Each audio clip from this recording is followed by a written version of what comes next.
នៅក្នុងវីដេអូនេះគឺខ្ញុំនឹងពេះស្បែកជើងមួយគូនេះចោះទៅចាប់ត្រី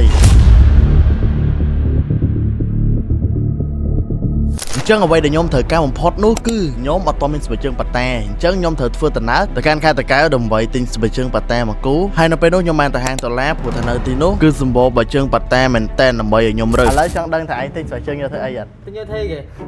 ទិញយកបាច់ត្រីទិញយកបាច់ត្រីលោកមកលោមែន6រៀល8រៀល10រៀលឲ្យតែថាយកឲ្យមកគូហ្វ្រីមកមែនហ្នឹងហើយចុយនិយាយមែននិយាយលេងនិយាយមែនអត់ដូរចិត្តទេណាអត់ដូរពួយមែននេះបាន10រៀលមែន10រៀលជុំយកទៅជើងស្អាតនេះមែនហ្នឹងបាន10រៀលជុំអានេះទៅយើងតំណងវាហ្នឹងស្អាតយកអាហ្នឹងហ្មងអញ្ចឹងដុល្លារថាស្អាតហើយយកអាហ្នឹងហ្មងអញ្ចឹងដុល្លារឲ្យបើជើងខ្ញុំ free មកអញ្ចឹងអ្នកគ្នា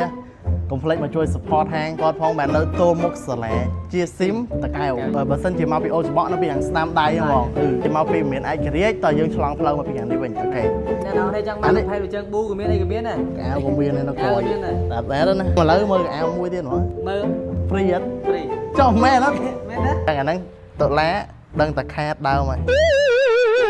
ឥឡូវខ្ញុំនិយាយលេងសោះគេឲ្យមែនតែនមួយមែន9រៀលកន្លះ9រៀលកន្លះឥឡូវដុល្លារឲ្យអាវនេះខ្ញុំមួយទៀតអត់ប្រូចិត្តទេណាអត់អីឲ្យវាជើងមកគូហៅមួយសង្ឃឹមថាបងប្អូនអ្នកខេត្តតាកែវឃើញវីដេអូនេះកុំភ្លេចមកជួយគាំទ្រហាងរបស់ដុល្លារយកទេមានលក់ស្បែកជើងលក់កៅអៅលក់កតាប accessory មានច្រើនតែមានកាបូបលុយទៀតបបលុយមួកមានទាំងអស់ម៉ូតខ្ញុំពាក់វិញស្អាតហ្មងសង្ឃឹមថាម៉ូតហ្នឹងនឹងលក់ណាស់តែចាញ់គ្រឹស្នាទៅមកគូនេះពាក់ថ្ងៃក្រោយញៀវមក10 20គូហើយបន្ទាប់ពីបានស្បែកជើងខ្ញុំក៏បានត្រឡប់ពីតាកែវមកផ្ទះវិញដើម្បីរៀបចំបាច់ត្រីគឺខ្ញុំបានមកដល់ផ្ទះហើយ yesឥឡូវនេះខ្ញុំយកស្បែកជើងមួយនេះយកទៅពាក់ចុះបាច់ត្រីឥឡូវខ្ញុំត្រូវដូរកៅអៅទៀត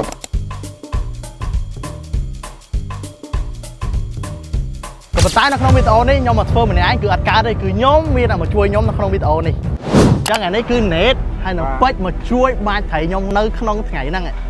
Yes let's go ហើយពួកខ្ញុំក៏បានសហការគ្នាដើម្បីទប់ទំនប់បាច់ត្រីទាំង3នាក់ហ្នឹងរួមគ្នាម៉ោង5ហើយអូខេបើអត់ហើយខ្ញុំនឹងបរិច្ចាគ$5ទៅមន្ទីរពេទ្យគុណភ័ក្រ1ម៉ោងYes 1ម៉ោងទឹកប៉ុណ្ណឹង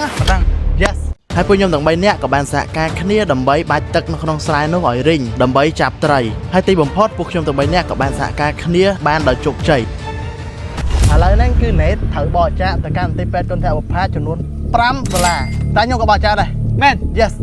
បរិច្ចាគគុណពីលើ$5ទៀត$10ហើយដោយសារតែរៀងយប់ហើយពួកយើងទាំង3នាក់ក៏បានសហការគ្នាដើម្បីចាប់ត្រីនោះយកមកធ្វើម្ហូបញ៉ាំពេលល្ងាចត្រីទួលត្រីឆ្លូញបន្ទាប់ពីការចាប់ត្រីឲ្យរយៈពេលយ៉ាងយូរពួកយើងក៏បានចាប់ហើយអញ្ចឹងខ្ញុំឆែតឲ្យទៅកាន់អ្នកភ្នំពេញវិទ្យាវីដេអូនេះបើសិនជាឃើញហើយចង់មកថតវីដេអូបាច់ស្រីណាបាច់ត្រីនៅស្រុកស្រែអាចខមមិននៅក្នុងវីដេអូខ្ញុំបានមកខ្ញុំជួយសហការបាច់ត្រីមួយគ្នាហើយញ៉ាំមួយគ្នាហើយចាឥឡូវយើងធ្វើត្រីនឹងញ៉ាំអូខេឥឡូវត្រីនេះយើងច្រងបានប៉ុណ្នេះហើយមានអារម្មណ៍មិនដែរនៅពេលដែលបានធ្វើចឹងសុបាយមានអារម្មណ៍ថា fresh ហ្មងលក្ខណៈថាបាត់ stress ខ្ញុំអត់ដឹងថា net អត់ដឹងថាពេជ្រអត់ដែលធ្វើរឿងមួយហ្នឹងឯង Yes ខ្ញុំគិតថាគាត់នៅស្រុកនៅជនបទចឹងគាត់ធ្លាប់ធ្វើរឿងហ្នឹងដូចខ្ញុំដែរប៉ុន្តែចាក់ស្ដែងផ្ទុយស្រឡះអត់ដែលសល់បន្ទាប់មកពួកខ្ញុំក៏បានរៀបចំធ្វើម្ហូបបំពងត្រីធ្វើខ្យងដើម្បីឆាអូខេនេះគឺជាម្ហូបដែលខ្ញុំនឹងរៀបចំញ៉ាំហើយនៅមានត្រីមានអីទៀតហើយញ៉ាំបាយជុំគ្នាល្ងាចហ្នឹងអញ្ចឹងនៅក្នុងវីដេអូនេះគឺខ្ញុំពិតជាអរគុណដល់ពេជ្រហើយនិង net ខ្លាំងមែនតើដែលគាត់បានមកសហការនិងជួយខ្ញុំនៅក្នុងថ្ងៃហ្នឹងហើយពួកខ្ញុំក៏បានរៀនសូត្រពីគ្នាបានច្រើនដែរនៅក្នុងវីដេអូមួយនេះហើយបើនិយាយពីការខំប្រឹងមួយនេះបើសិនជាពួកខ្ញុំអត់សាមគ្គីគ្នាទេតាំងពីដើមរហូតដល់ចប់គឺថាវីដេអូនេះអត់ជោគជ័យនោះទេហើយមកដល់ពេលនេះក៏ខ្ញុំអរគុណខ្លួនឯងដែរដែលជំនះភាពភ័យខ្លាចខ្មាស់អៀនដើម្បីចេញមកថតវីដេអូព្រោះថាខ្ញុំមានគោលគំនិតច្រើនមែនតើចង់ខ្លាចជា content creator ម្នាក់ដែលផឹកលំឡើងឬក៏ខុសពីគេងមកអង្គុយកាត់វីដេអូមិនអញ្ចឹងទេចេញទៅថតវីដេអូនៅខាងក្រៅហើយបានស្គាល់នៅអ្វីដែលថ្មីមិត្តភ័ក្តិថ្មីទេសភាពសកម្មភាពថ្មីនិងមេរៀនជីវិតថ្មី